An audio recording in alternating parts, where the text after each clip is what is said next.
They laughed when she walked in. But 10 minutes later, the entire ballroom was standing in silence. Because sometimes, the quietest soldier in the room carries the loudest story. The grand ballroom shimmered with medals, ribbons, and polished shoes. Generals, admirals, and colonels stood tall, proud symbols of power and prestige. It was the annual Armed Forces Gala, a night meant to honor courage. But tonight, something different was about to unfold. A hush fell across the room. Then a sharp sound cut through the chatter, a mocking laugh. Then it came from Colonel Alistair Finch, a man whose chest gleamed with decades of service. He stood tall, his tone dripping with arrogance. "And who," he sneered, "do we have here dressed like that?" Heads turned. Every eye in the room locked on one woman, standing near the back. She was young, maybe late 20s. Her uniform wasn't shiny or new. It was faded, patched, worn from years of hard use. No medals, no ribbons, no visible rank. Just one small mysterious patch on her shoulder, a hawk clutching a lightning bolt. The laughter spread quietly, uncertain but contagious. People whispered, exchanged looks. A few chuckled behind their glasses of champagne. To them, she didn't belong. Not in this glamorous hall, but she didn't flinch. She didn't look down or walk away. She stood tall, chin lifted just enough to show quiet strength, not defiance. Her eyes calm but piercing, like someone who had seen too much and learned to stay still in the storm. Colonel Finch stepped closer, his voice booming. "Are you lost, soldier? Or did you think this was a field drill?" The room went still. No one dared interrupt. Every word from him cut through the silence like a knife. And yet, she didn't say a single word. Her name, though no one there knew it yet, was Corporal Ara Vance. She wasn't there for attention. She wasn't even there for herself. She had only come to quietly support a friend who was being honored.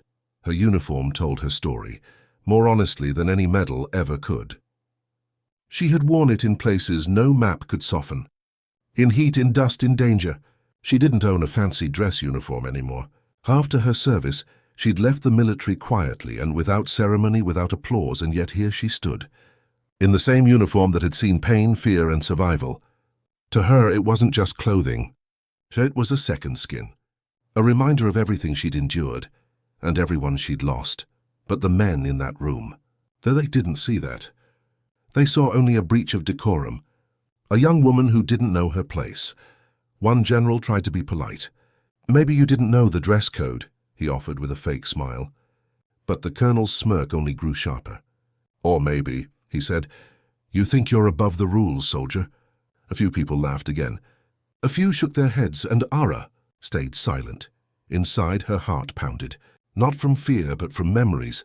Memories of nights when silence meant survival. Of missions where one word too loud could get your entire team killed. That same silence and the one she'd learned in war now looked like weakness here. The same discipline that had once saved lives now made her an easy target, but beneath that calm, something deeper burned. She wasn't angry. She wasn't humiliated. She was remembering, because these men, these decorated officers, had no idea who they were mocking. They had no idea that the small patch on her shoulder belonged to a unit that didn't exist on paper, a team so secret, even the colonel himself had only ever heard whispers. As she stood there, the tension grew thicker. A few younger officers joined the colonel's laughter. One pointed at her patch. "What's that supposed to be? A comic book symbol? Some kind of cosplay?" Nervous giggles followed.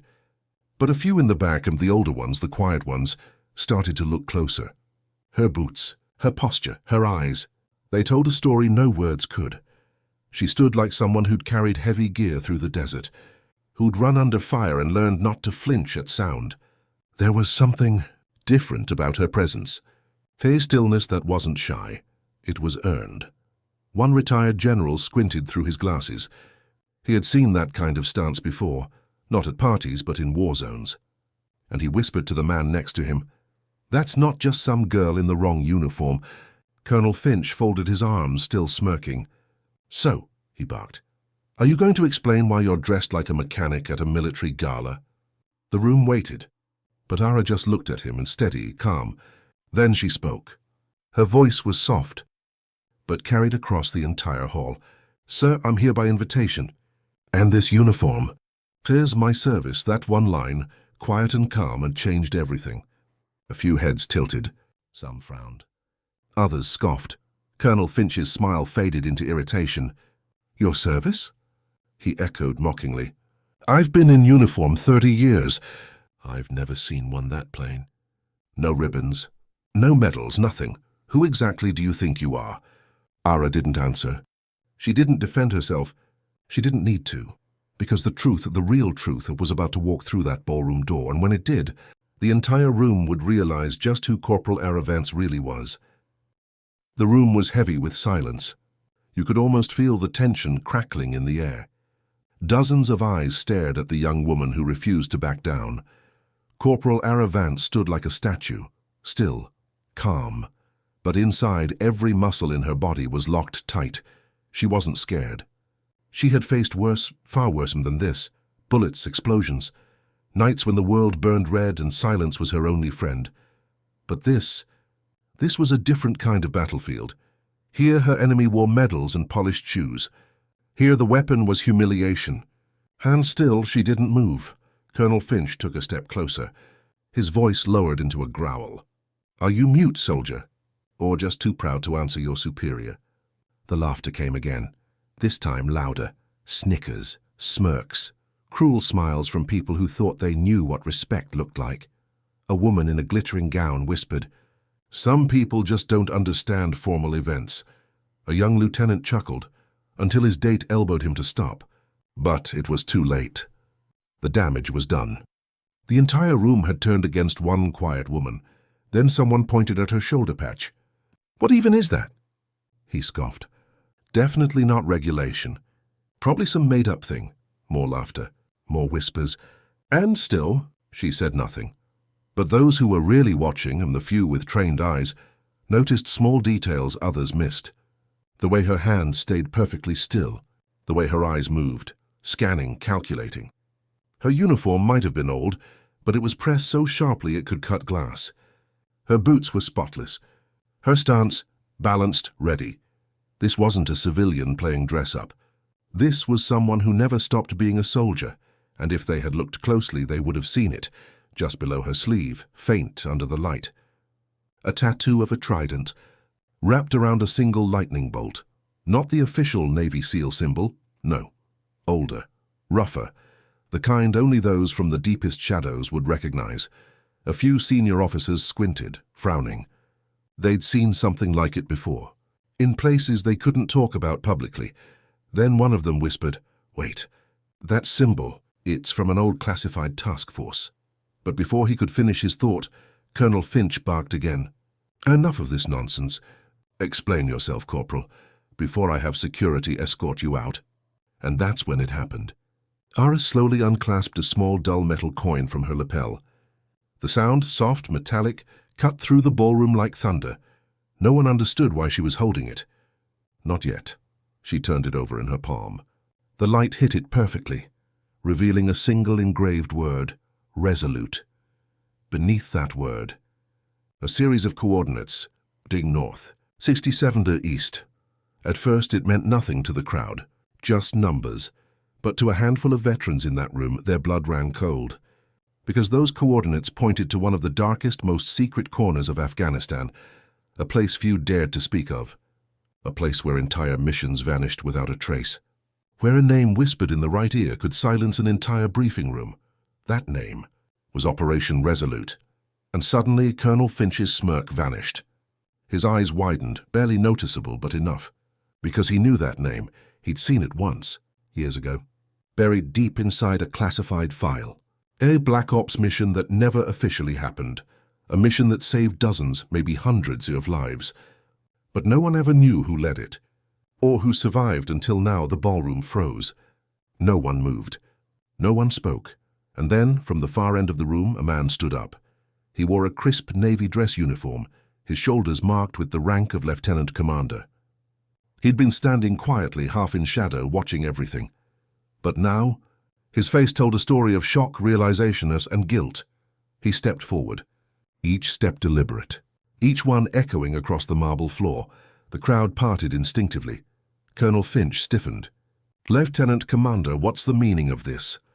He barked, but the man didn't answer him. He didn't even look his way. His eyes were locked on Ara, and what they held wasn't confusion. It was recognition. Finally, he turned to face the colonel and said, "Sir, I believe you owe this soldier an apology." The room gasped. The words hit like a grenade. The colonel blinked, furious. "Do you forget who you're addressing, Lieutenant Commander?"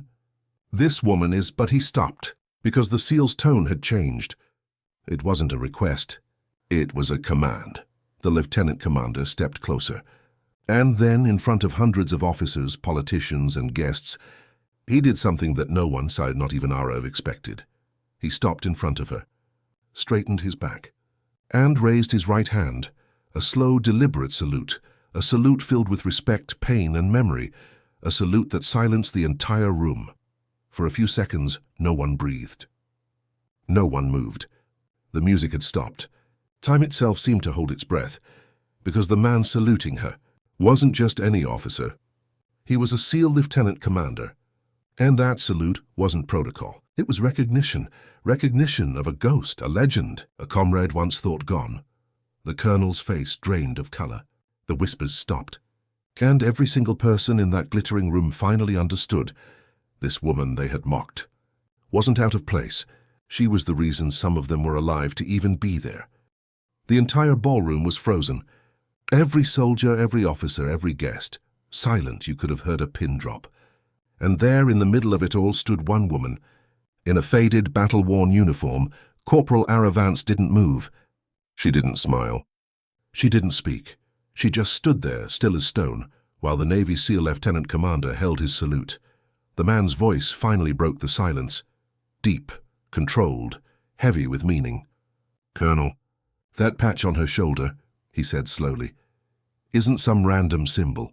It's the insignia of Joint Special Operations Task Force 17, codename, Resolute." The words hit like thunder, gasps, whispers, disbelief. People turned to each other, some pale, some trembling, some completely still, because everyone in that room had heard rumors of Task Force 17, a Black Ops unit so classified, even generals only knew fragments, a team sent into places so dangerous, so impossible, that entire missions were erased from official records. They didn't exist, not on paper. Only in whispers, only in nightmares. Colonel Finch blinked, confused. That can't be," he muttered. "That unit was classified," the lieutenant commander interrupted softly. "Yes, sir, but it was real. And she was part of it." He turned to Ara again. His voice changed, no longer commanding, but reverent. Those coordinates on her coin, 34 dig north, 67 dig east, marked the site of Objective Griffin. A murmur rippled through the crowd. Even the oldest veterans stiffened. That name, Objective Griffin. The impossible rescue mission, a mission whispered about in Pentagon hallways and training camps.